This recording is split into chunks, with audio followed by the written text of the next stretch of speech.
Assalamualaikum warahmatullahi wabarakatuh.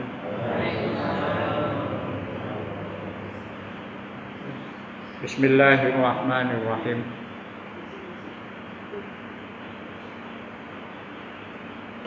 Alhamdulillahi haqqa hamdih adada khalqihi wa ridha nafsih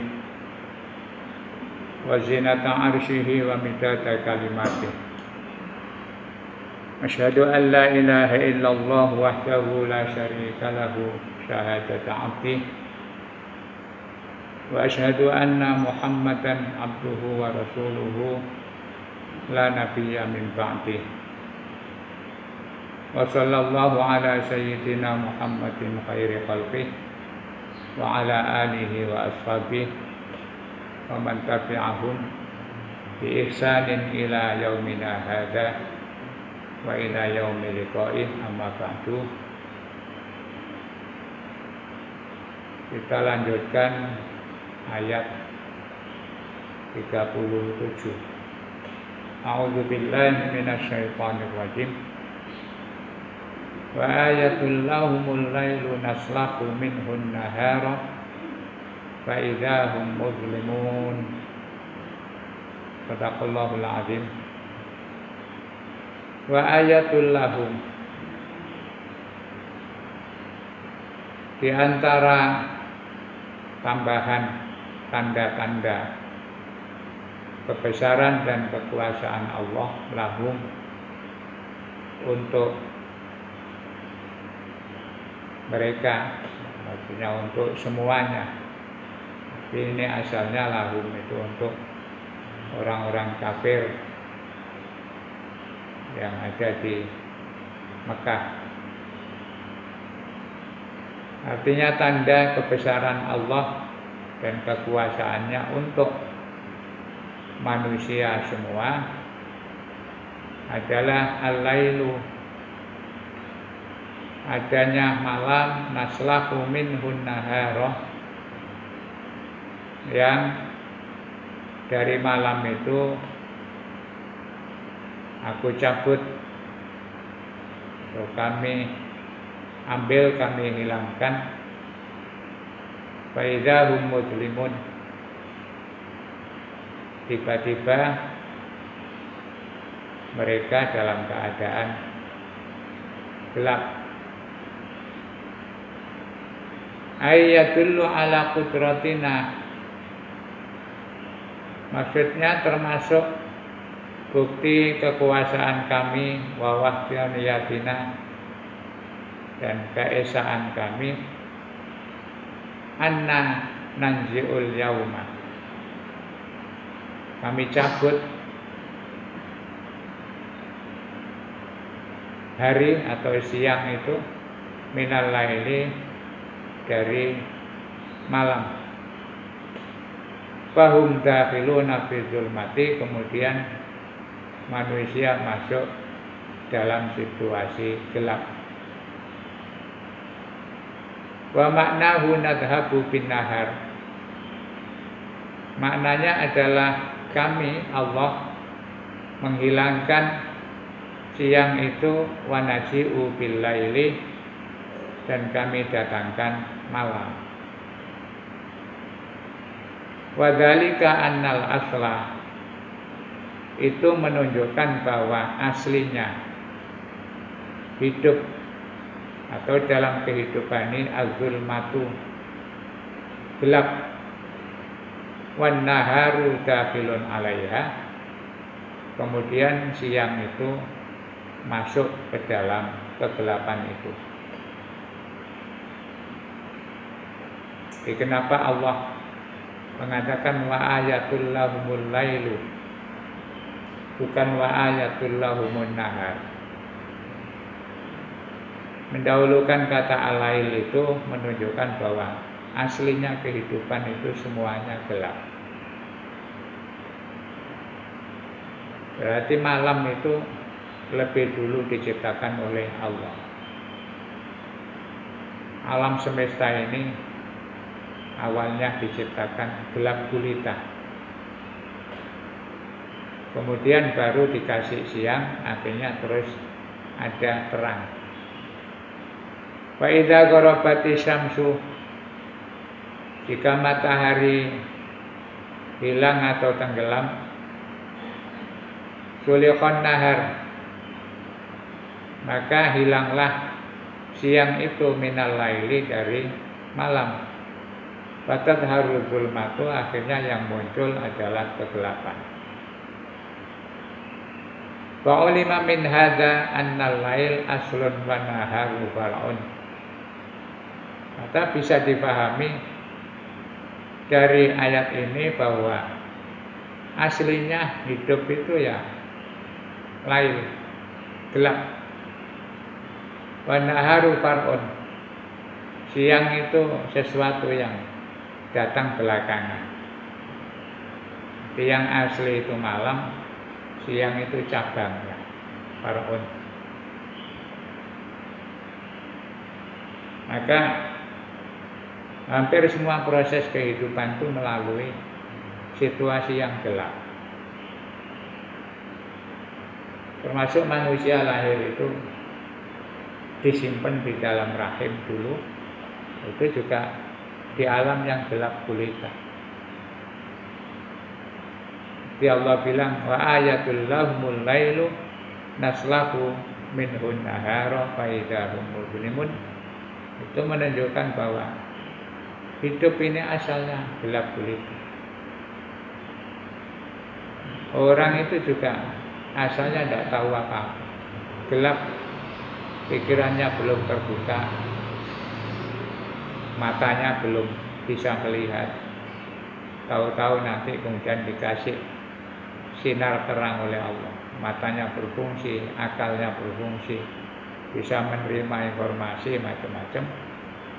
Maka itu menunjukkan hidup itu aslinya gelap. Fa in qila al-lailu afdalu amin nahar, maka jika ada pertanyaan, berarti yang paling afdal, yang paling berfungsi, yang paling utama kehidupan itu al-lailu, malam hari, amin nahar, apakah siang hari? Jadi hebat mana, bermanfaat mana antara siang dengan malam? Al-jawabu, maka jawabnya al-lailu afdal. Malam itu lebih baik, lebih utama. Li'annahu khuliqa minal jannati, karena malam itu proses penciptaannya diambil dari surga.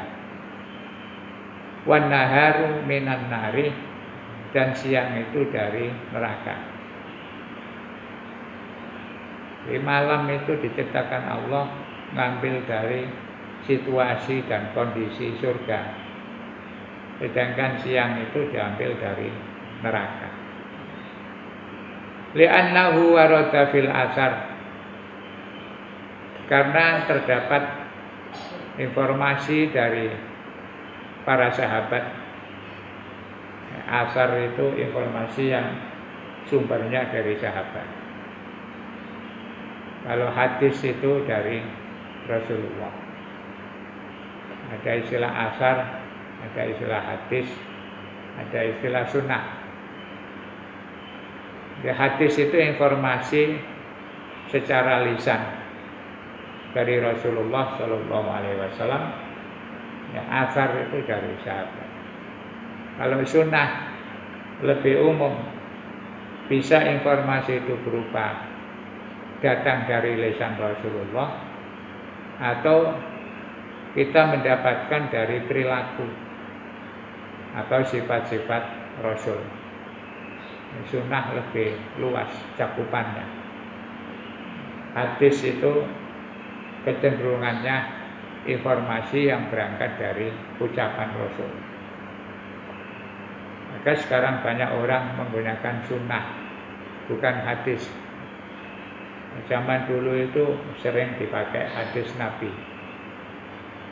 tapi sekarang orang lebih suka menggunakan istilah sunnah Rasul, karena sunnah itu mencakup seluruhnya, bisa ucapan, bisa tindakan, bisa sifat dan karakter Rasulullah. Sunnah lebih mencakup. Cuma ya jangan kadang-kadang kadung tren terus sedikit-sedikit sunnah, sedikit-sedikit sunnah. Jadi ada kriteria. Dalam asar sahabat disebutkan anna fil jannati nuron. Di surga itu ada nur, ada cahaya. Wa zulmatan dan juga ada kegelapan. Wa jama'allahu zulmatal jannati, kemudian Allah mengumpulkan gelapnya surga itu. Fa khalaqa minhal laila, kemudian Allah menciptakan malam itu dari kegelapan itu diproses. Jadi surga itu ada siang malam, ada gelap, ada terang, kemudian gelapnya diambil oleh Allah. Diproses. Mungkin ya kalau nalarnya manusia masuk pabrik diproduksi, tapi Allah kan tidak usah begitu. Cukup kun, jadilah kamu, fayakun, maka jadi. Kun fayakun itu dua kalimat, sebab akibat. Ketika Allah bilang kun, maknanya jadilah kamu, fayakunu, maka kemudian jadi. Cuma kita sering menggunakan dua kalimat itu jadi satu. Pokoknya Gusti Allah itu muni kun fayakun. Padahal kun itu sendiri, fayakun itu sendiri. Ada sebab akibat. Sebab Allah bilang kun, maka akibatnya jadi sesuatu itu. Jadi kun fayakun itu bukan kalau Allah bikin apa terus bilang kun fayakun, bukan begitu. Tapi cukup kun. Ya. Sehingga ketika kun itu ada yang menafsirkan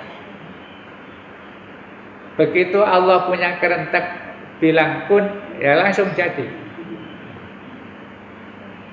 Sehingga bersamaan akibat ucapan kun itu langsung jadi. Kayak cospleng. Ada yang mengartikan kun proses Allah perintah baru kemudian tercipta. Sehingga di dalam doa-doa itu ada yang mengatakan ba'dal kafi wan nun, sesuatu terjadi itu setelah adanya kaf dan nun, yaitu kun. Ada yang mengatakan bainal kafi wan nun, antara kaf dengan nun. Jadi yang antara kaf dengan nun itu berarti begitu Allah bilang kun itu baru kafnya muncul, itu sudah tercipta. Tapi ada yang nunggu dulu, ba'dal kafi wan nun, setelah kaf dan nun. Di sahabat-sahabat ya tentu informasi dari Rasulullah. Di surga itu ada gelap, ada terang. Kemudian gelap itu dikumpulkan Allah, diproses. Akhirnya Allah menciptakan lail atau malam itu dari situasi gelap itu. Kemudian falam tabqa fil jannati dzulmatun, karena itu setelah gelapnya itu diambil oleh Allah dan dijadikan malam, maka di surga tidak kenal malam. Jadi surga itu tidak ada terus ini bengi, peteng, siang, padang, tidak ada. Semuanya itu dalam situasi terang. Sekarang ada listrik mati di surga itu, karena malamnya itu sudah diambil oleh Allah, kemudian diproses jadi itu di dunia ini. Wa jama'allahu nura jahannam, kemudian Allah mengumpulkan cahayanya, bukan panasnya, cahayanya jahanam. Jadi kalau ada api ya, kita bakar-bakar malam-malam, itu kan ada sinar, akhirnya daerah sekitarnya terang. Itu terangnya itu diambil oleh Allah. Wa khalaqa minhun nahar, kemudian dari sinar terangnya api neraka itu diciptakan siang. Falam yabqa fi jahannam nurun. Maka akhirnya di jahanam itu nanti tidak ada cahaya. Ya, orang masuk neraka itu dalam kondisi gelap gulita, disiksa sudah tidak tahu apa-apa. Petang dedek diobong. Itu karena sinarnya sudah diambil oleh Allah untuk menyinari dunia ini yang kemudian kita sebut dengan nahar. Nah, sehingga fakullu hadul maton, maka akhirnya semua kondisi jahanam itu adanya hanya gelap. Ya, karena siang itu bahan bakunya itu dari neraka, kemudian malam itu bahan bakunya dari surga, maka kemudian dalam kehidupan itu punya dampak. Fanaharu, maka siang itu mahallul maksiati, umumnya menjadi sarana untuk maksiat.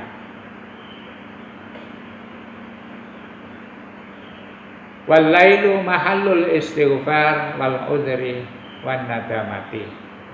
Sedangkan waktu malam itu umumnya dipakai orang untuk istighfar, beribadah minta ampun pada Allah, wal udhri,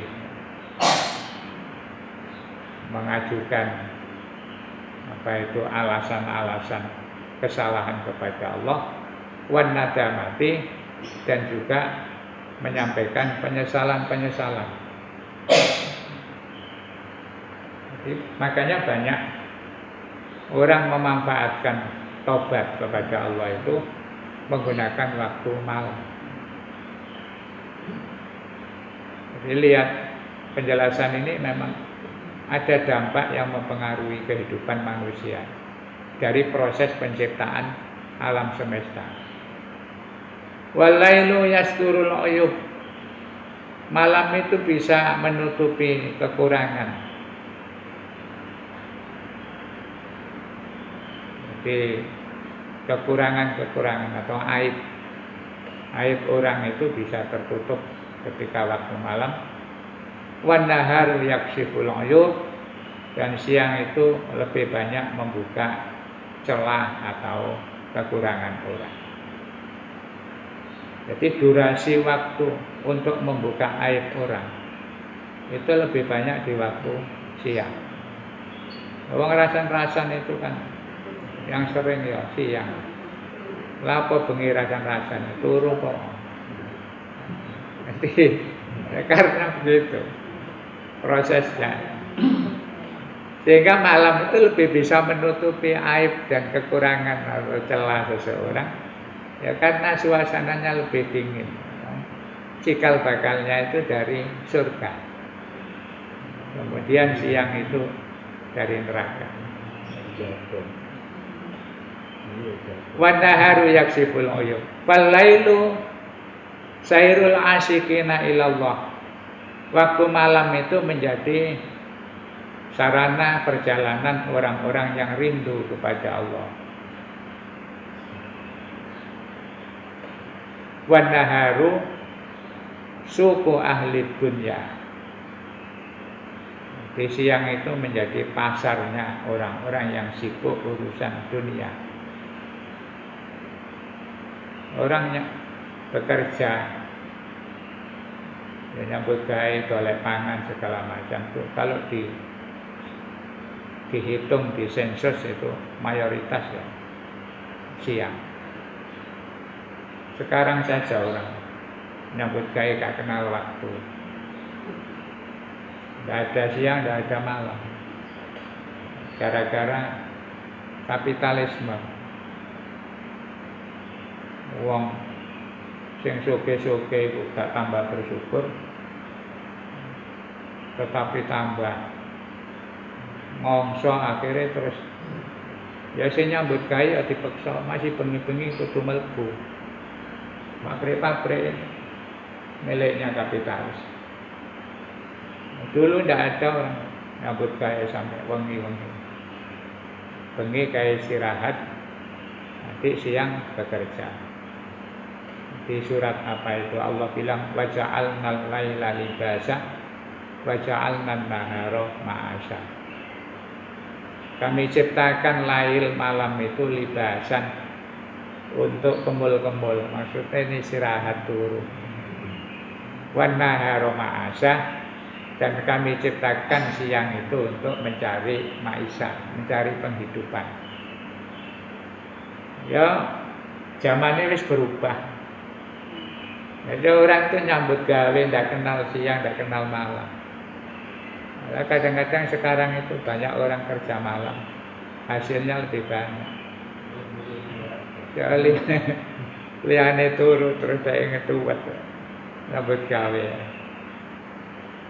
Termasuk perkembangan zaman, kerja-kerja online itu yang banyak itu malam. Ya, internetnya lancar, kemudian orang ini memang sudah situasinya berubah. Ya dulu itu tidak ada. Orang dulu ya kerja itu ya siang, paling notok maghrib wis mulai ketemu keluarga, jagongan, nanti istirahat. Subuh bangun, nanti pagi berangkat lagi. Sekarang sudah berubah. Maka disebut di sini pemahaman zaman dulu wan naharu suku ahli dunya. Orang-orang yang berusaha mencari urusan-urusan dunia itu yang banyak ya sibuknya di siang hari. Walailu, sedangkan waktu malam suku ahli akhirah adalah pasarnya orang-orang ahli akhirat. Makanya orang yang ingin mendapatkan urusan kehidupan layak di akhirat lebih baik, itu ya nyambut gawe ini malam. Sholat tahajud, baca istighfar, berdoa, wiridan di waktu malam. Itu lebih efektif. Situasinya tenang, sudah tidak mikir pekerjaan, dipakai untuk mencari modal kehidupan di akhirat.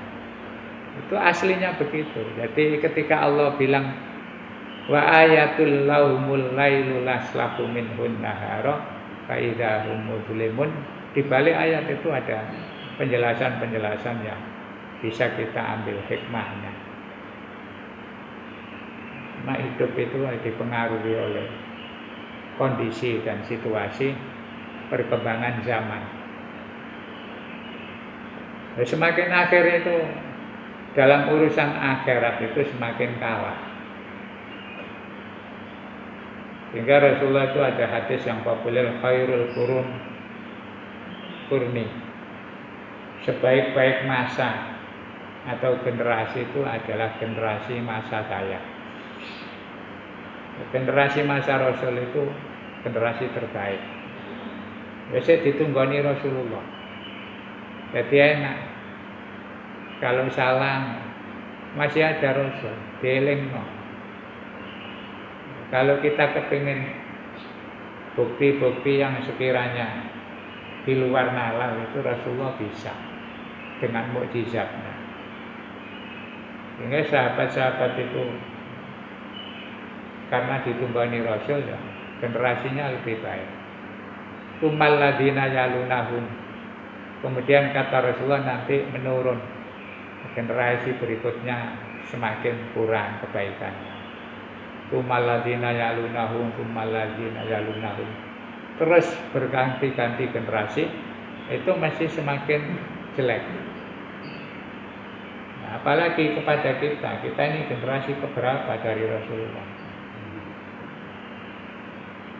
Jadi kalau ada orang bilang wong biyen niku apik-apik. Dikandani ngene-ngene ku nurut. Misalnya zaman sahabat, orangnya baik-baik. Lah wong sing mimpin itu misalnya Abu Bakar, Umar, pemimpinnya apik ya, rakyatnya melok apik. semakin akhir ya, tambah elek ya, rakyatnya yang melok tambah elek. Dan itu bukan hanya urusan duniawi saja, termasuk agama. Ada orang bilang, santri biyen itu kok api-api ya, sukses-sukses. Mari mondok bodoh tadi kiai. Lah wong kiai ini iku biyen apik, gak kaya kiai saiki. Makanya terus mempengaruhi. Kiai biyen niku tulus. Ya. Tiap malam ndongakno santrine. Akhirnya terus santrine dadi-dadi. Sekarang kan enggak. Jarang kiai ndongakno santrine. Malah kadang-kadang santrine gak kenal. Mau santrine santri dadakan. Ngundang kiai ceramah, mari mulai ya wis gak kenal. Rasa ndongakno. Sing penting mulai disangoni mari. Tapi beda. Summal ladzina yalunahum, summal ladzina yalunahum. Orang dulu itu begitu. Rumangsa duwe santri, rumangsa duwe murid ya. Itu didoakan. Guru-guru zaman dulu itu begitu. Kadang-kadang guru itu malam-malam silaturahim kepada wali murid. Saya itu ngalami begitu. Habis sisa itu kadang-kadang ada tamu guru. Ya membicarakan solusinya, misalnya ada murid nakal, itu guru ini silaturahim. Awang tua, kalau niki ngalami kesulitan, ngeten-ngeten ngadepi yuga sampean. Akhirnya terus dibicarakan bersama, sehingga ada kerjasama. Ya apa caranya ketika di rumah itu orang tua juga melakukan upaya, pada saat di sekolah ya guru ini melakukan upaya, tapi ada kesinambungan, match ya, antara karepe orang tua dengan karepe wali murid. Nah, sekarang kan enggak. Jadi guru repot sekarang. Kereng dilaporno polisi. Gak kereng ya, mendidiknya gagal. Terus engko nek wis gak dadi sekolahan disalah. Ya apa gurune? Orang dulu kan anak murid dires istilahnya. Dires guru, wong tuane tambah nyukur.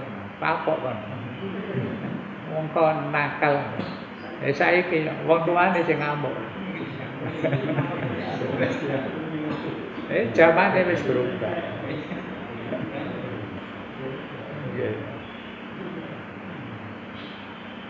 Jadi disebutkan walailu suku ahlil akhirah. Malam itu untuk mencari urusan-urusan terkait dengan kehidupan akhirat.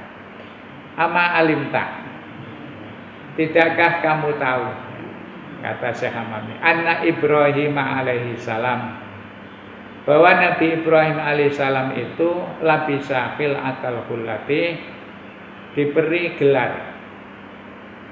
Labisa itu maknanya memakai pakaian. Nabi Ibrahim diberi gelar oleh Allah menjadi khullah atau khalil. Dikasih gelar kekasihnya Allah itu fil laili, proses terjadinya atau kelantikannya itu pada waktu malam. Jadi Nabi Ibrahim dilantik menjadi Khalilullah itu di malam hari.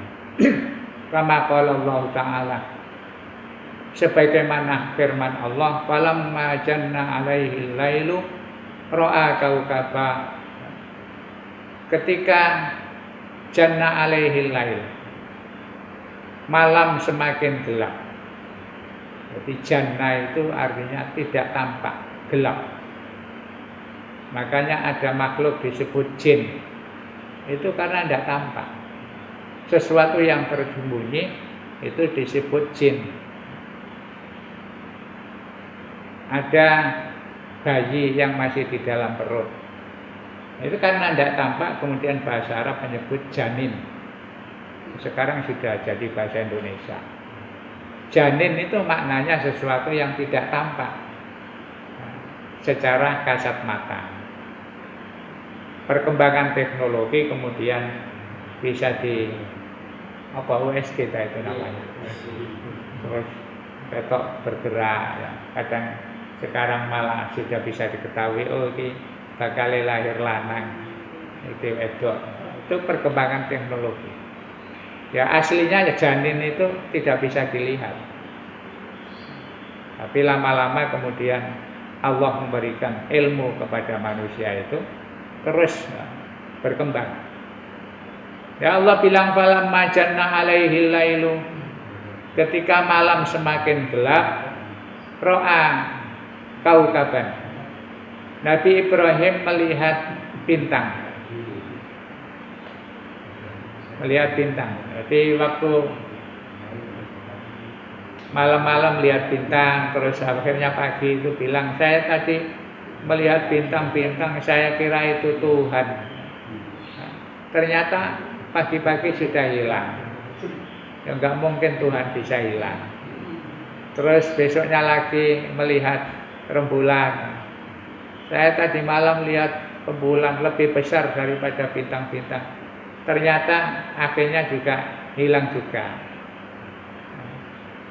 Terus siang-siang bilang saya lihatnya lebih terang, lebih hebat matahari. Ya akhirnya semuanya itu bisa hilang. Berarti mereka semua bukan Tuhan. Ya, itu maka Allah bilang ya, proses pencerahan Nabi Ibrahim sampai pada akhirnya diangkat, diberi gelar Khalilullah, itu ya mendapatkan pencerahan di malam hari. Kemudian wasami'atil malaikatu, malaikat itu bisa mendengar sauta tasbih Yunus, suara baca tasbihnya Nabi Yunus alaihi salam fi batnil huti, ketika di dalam perutnya ikan, fil laili, juga pada waktu malam. Jadi, malaikat itu lebih sensitif pendengarannya kalau waktu malam. Ada orang berdoa berbisik kepada Allah waktu malam, itu malaikat menjadi semakin jelas pendengarannya. Ya, kita saja kalau bengi-bengi ana wong ngomong rame ngene kan lebih mudah terdengar. Pokoknya sepi kabeh wis turu.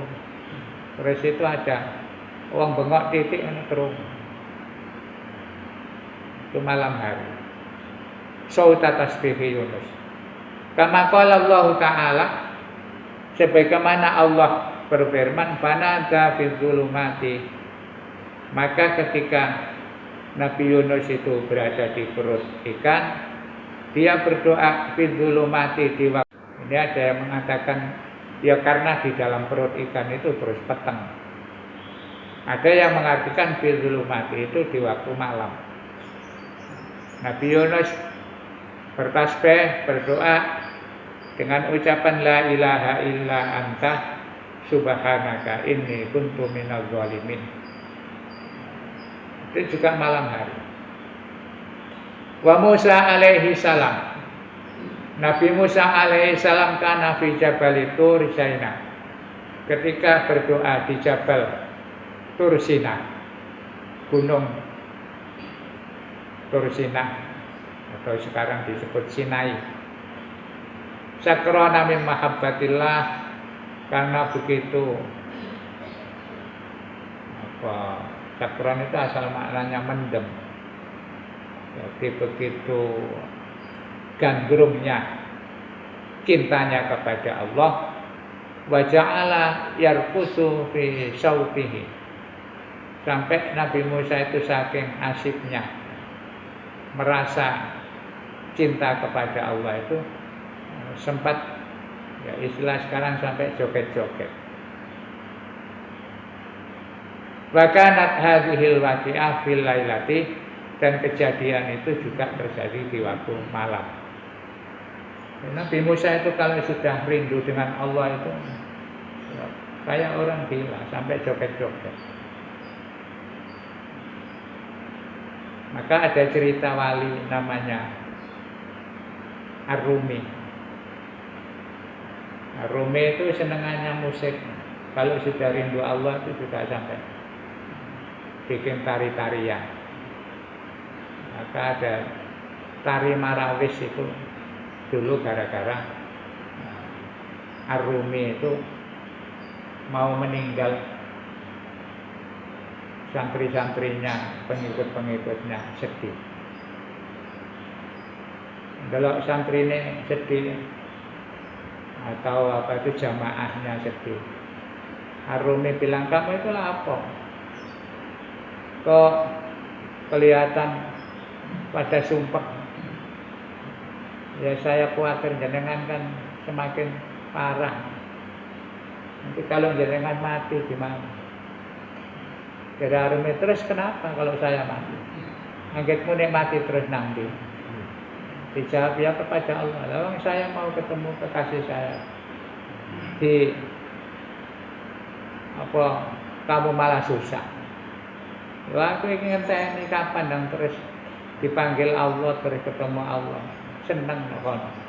Ndelok awakmu itu tambah sumpah. Wis saiki ono wis joget-joget kono, nari-nari, gak usah susah. Wah, aku mati bakal balik nang Allah kok susah. Jadi terus istilahnya Ar-Rumi itu, wah aku ini ibaratnya wong jangan jadi kemanten ketemu kekasihku. Malah kon susah, gak pesta, joget-joget. Makanya terus cerita itu kan mengilhami orang-orang Jawa. Gara-gara Ar-Rumi itu bilang mati ketemu Allah, ketemu kekasih, ya, jadi kemanten. Tidak ada istilah wong Jawa. Nek ana wong ngimpi jadi kemanten, itu berarti jangan mati. Lha ceritane Jalaluddin Ar-Rumi mergo jangan mati ngomong akil tadi jangan tadi kemanten. Ketemu kekasihku, kon tambah susah. Wis kon joget-joget kon. Tinggal ada tarian apa? Sufi ya. Yang muter-muter pakai jubah, kan tariannya Jalaluddin Ar-Rumi. Santri-santri ini kon nari berbeda jange dadi kemanten. Nah, istilahnya mati itu padha karo kemanten ketemu Allah. Akhirnya terus diramal wong Jawa. Kon ngimpi dadi kemanten hati-hati. Jange mati. Dihubung-hubungkan begitu. Ini ceritanya malam hari itu. Nabi Yunus membaca tasbih itu di malam hari.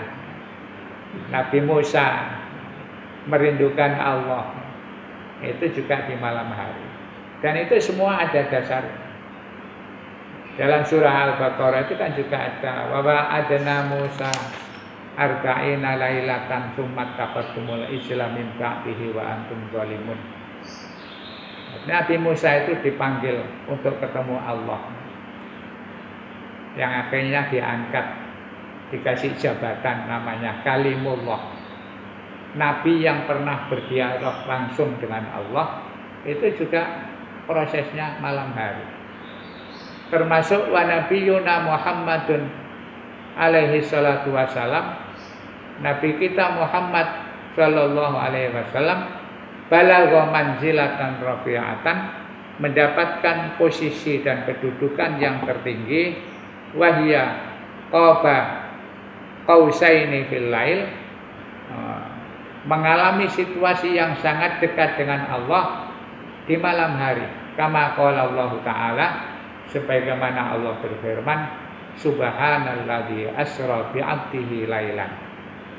Rasulullah itu di Isra Mi'rajkan ketemu Allah, mengalami proses penganugerahan, situasi yang paling terhormat itu juga di malam hari. Maka malam hari itu menjadi sarana paling efektif untuk kita minta kebutuhan kita kepada Allah. Sehingga ada proses minta segala sesuatu, mendapatkan maqaman mahmudah, kedudukan yang termulia itu kan resepnya adalah wa minal laili fatal hajjat bihi nafilatallah.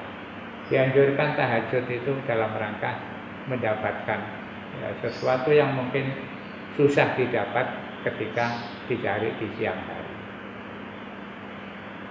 Nah, ya konsepnya gampang. Ngelakonane itu kadang-kadang rada angel. Nyempatkan qiyamul lail itu ya. Menungsa itu. Esok sore tahu tempe. Kadang-kadang atine kadung apik ngene. Srek ngene ya. Ya iso ta. Karena kadang kenaan melungker ngene.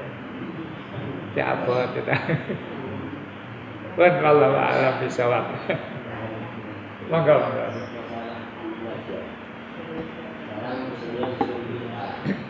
Ini dari pelajar ini mendapatkan mohon dari itu memutuskan apakah sudah ngaji bisa hati Gimana? Saya kan saya kalau seperti itu kalau ngajar wajib untuk 2 dan 3 gunakan waktumu untuk gunakan waktu saya itu untuk belajar. Dan saya minta kalian buatlah pelaku zina baik. Nah terus pertanyaannya, apakah kalau orang tersebut itu dibilang takwa? Itu pertanyaan saya. Iya. Orang yang mengatakan bahwa orang yang sudah ngaji dapat masuk surga. Yang itu mengatakan begitu kalau orang yang tak berarti kan ngaji. Iya. Ngaji itu bagian dari upaya kita untuk menjadi orang baik. Jadi Al-Quran itu kan prinsipnya hudal linnas, menjadi petunjuk untuk semua umat manusia. Kemudian oleh para ulama, para sahabat, isinya Al-Quran itu dijabarkan di dalam bermacam-macam variasi, berbentuk kitab-kitab, nasihat-nasihat. Itu disiapkan bagi siapa saja yang kepingin mendapatkan nasihat, petunjuk dari Al-Quran. Itu salah satu caranya ngaji. Ngaji itu bahasa umumnya kan cari ilmu. Nah, ilmu itu terjemahnya sekarang ya informasi. Alima ya'lamu itu kan artinya mengetahui. Dari kata mengetahui itu muncul istilah pengetahuan. Orang tidak mendapatkan pengetahuan apapun itu kan sumpek. Artinya nggak dapat informasi. Jangan dikira ilmu itu terus yo ngaji ngene iki jenenge. Termasuk informasi dari sekarang perkembangan zaman. Informasi dari HP, dari WA, dari YouTube, dari Instagram itu ilmu. Jadi orang itu kenapa harus ngaji, kenapa harus mencari informasi, itu sebenarnya untuk kepentingannya sendiri. Sekarang kita musimnya WA-WA ini terus gak duwe HP ini jadul, gak tahu informasi. Ada kan sumpah kalau mencerita ngene-ngene lu gak nyambung. Ya. Iku apa iku kok. Tapi yang sudah punya informasi kan langsung istilahnya sekali tune in, langsung nyambung. Ada orang cerita kan, oh iya aku yang mau colok ini. Sampai saiki ibu-ibu mak-mak itu kan ada cerita apa ero wae soalnya bodoh kabeh nyekel HP. Jadi kalau ada orang tanya, itu apa manfaatnya? Itu hanya sekedar mencari informasi. Nah, ngaji yang model begini ini informasi tentang keagamaan. Tapi kadang-kadang agama itu ya bimbing manusia, ceritanya ya bukan hanya urusan akhirat toh, ada urusan dunia. Pertanyaannya terus nek wis ngaji apa iso dadi wong takwa? Takwa itu ukurannya bukan ngaji. Wah, kayak wong aktif ngaji tapi ya gak ada hasil. Jadi takwa itu sering saya katakan, yang dikatakan takwa itu orang yang mampu menjaga untuk tidak nabrak rambu-rambu yang diberikan oleh Allah. Jadi semua hidup itu ada rambunya. Sama dengan orang berkendara. Selama tidak nabrak rambu, nggak bakal dikasih sanksi oleh polisi. Jadi kalau ada orang tanya apa sih manfaat ngaji? Ngaji itu intinya ndolek ilmu. Ilmu itu istilahnya ndolek informasi. Syukur-syukur nih terus kok informasi itu bisa diterapkan. Tapi minimal kan sudah punya pegangan. Ya alon-alon orang itu tidak bisa. Bim salah bim asale elek dadi apik. Butuh proses. Tapi kalau tidak ada upaya kepingin jadi orang baik, ya, terus kapan? Ngenteni tuwek, ya nek iso tuwek. Moro-moro durung tuwek terus diunduh. Kadang-kadang Gusti Allah ngunduh gak ngenteni tuwek. Ana sing nyidam butuh pencet ya dicopok sing enom. Dadi ngoten.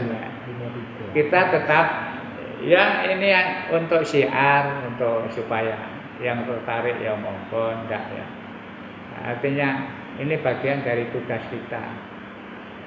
Jadi menyiarkan agama Allah itu bagian dari salah satu tanda orang yang kepingin bertakwa.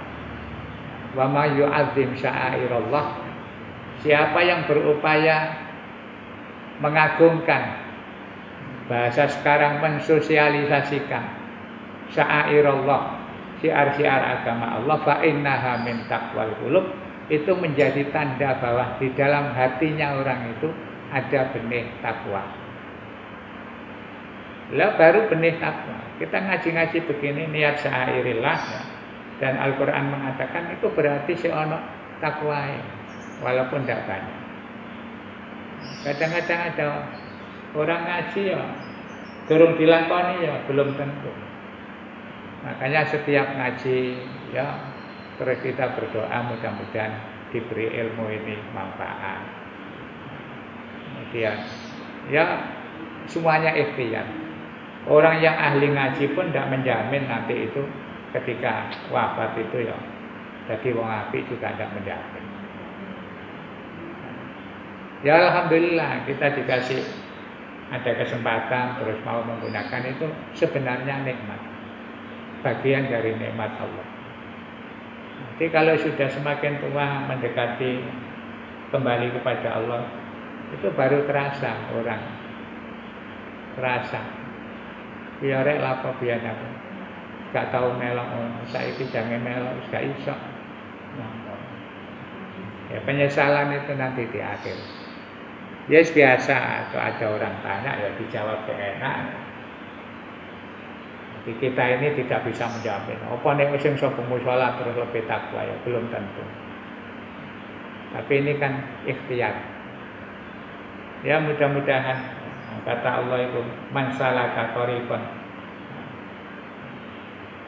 Siapa yang salaka thariqan itu berusaha meniti jalan dalam mencari ilmu, salakallahu sahalallahu thariqan ilal jannah, nanti Allah membuat mudah jalannya menuju surga. Ya kita yakini saja. Ya insya Allah tuh, mbok carane insya Allah gawe dalane mudah masuk surga itu. Yang penting kita sudah ikhtiar. Tapi kalau sudah ikhtiar ya diserahkan Allah. Ya Allah mudah-mudahan saya nanti karena sudah ikhtiar begini-begini, walaupun belum enggak tapi iso ngelakoni ya mudah-mudahan nanti husnul khotimah. Itu aja. Ngelakoni koyo abot. Minimal lek ro itu kan tahu rambu-rambu. Sopir itu kadang-kadang melanggar itu bukan karena tidak tahu. Nah, coba-coba wis tak berobos saya kayak kalau polisi. Bukan karena tidak tahu. Ilmu agama juga begitu. Kadang-kadang orang tidak beribadah itu belum tentu dia tidak tahu. Ya supaya sopir no dalam itu. Ada kesempatan nyelewat ya nyelewat. Cuma karena tidak ono polisi ini ya, ya akhirnya ya sanksinya nanti nunggu di sana di pengadilan. Allah alam bisawab. Bismillah. Enggak. Apa itu tidak ada tingkatan-tingkatan surga dan neraka? Terus bagaimana penghuni tipe orang penghuni surga dan neraka yang sesuai dengan tingkatan? Oke. al-ajru biqadri ta'ab. Kata Rasulullah, imbalan itu disesuaikan dengan kadar jerih payahnya. Orang ibadahnya tekun istiqomah ya. Kemudian itu tentu menurut kalkulasi manusia. Ya mungkin nanti kelasnya beda dengan yang biasa-biasa. Orang-orang yang ahli baca Al-Quran itu juga nanti beda kelasnya dengan yang tidak pernah baca Al-Quran. Sehingga Rasul itu hanya ngasih gambaran saja. Misalnya begini, nanti orang yang biasa baca Al-Quran itu nanti dites malaikat. Ya macam ini dibaca. Sampai terus karena sudah biasa baca, kadang-kadang baca itu asik. Tahu-tahu sudah sekian juz. Mandek. Ya wis berarti derajatmu sampai nol kene. Jadi sesuai dengan amaliyahnya. Yang jelas Allah mengatakan bahwa di surga, di neraka itu ada tingkatan. Misalnya neraka itu kemudian dijelaskan innal munafiqina fid darkil asfali minan nar. Orang munafik yang suka provokasi, ngaco, itu nanti kelas nerakanya fid darkil asfal, paling bawah. Nek wong Jawa ngarani kok dadi intipe neraka. Intip itu kan sing pepet nanggone dandang. Ibarat orang terus gosong akhirnya dadi intip. Itu munafik diancam seperti itu. Itu hanya gambaran karena supaya nalar manusia itu paham. Lah soal nanti tingkatannya itu pas tiba di kelas mana, VIP atau VVIP atau itu ya terserah Allah nanti. Karena yang nilai kan Allah. Ya kita usahanya saja semampunya. Ittaqullaha mastata'tum. Bertakwalah kepada Allah semaksimal kemampuan kalian. Jadi ini wis usaha maksimal tapi kok oleh tiket kelasnya rodok pinggir-pinggir ya berarti ya semuanya kebijakan Allah. Bismillahirrahmanirrahim. Allahumma shalli wa sallim ala sayyidina Muhammad. Walhamdulillahirabbil alamin. Allahumma arzuqna ilman nafi'an wa amalan maqbulan wa rizqan wasi'an halalan thayyiban. Rabbana atina min ladunka rahmah wa hayyi' lana min amrina rasyada. Rabbana atina fid dunya hasanah wa fil akhirati hasanah wa qina adzabannar. Wa sallallahu ala sayyidina Muhammadin wa ala alihi wa sahbihi wa sallam. Subhana rabbika rabbil izzati amma yasifun wa salamun alal mursalin walhamdulillahi rabbil alamin. Assalamualaikum warahmatullahi wabarakatuh.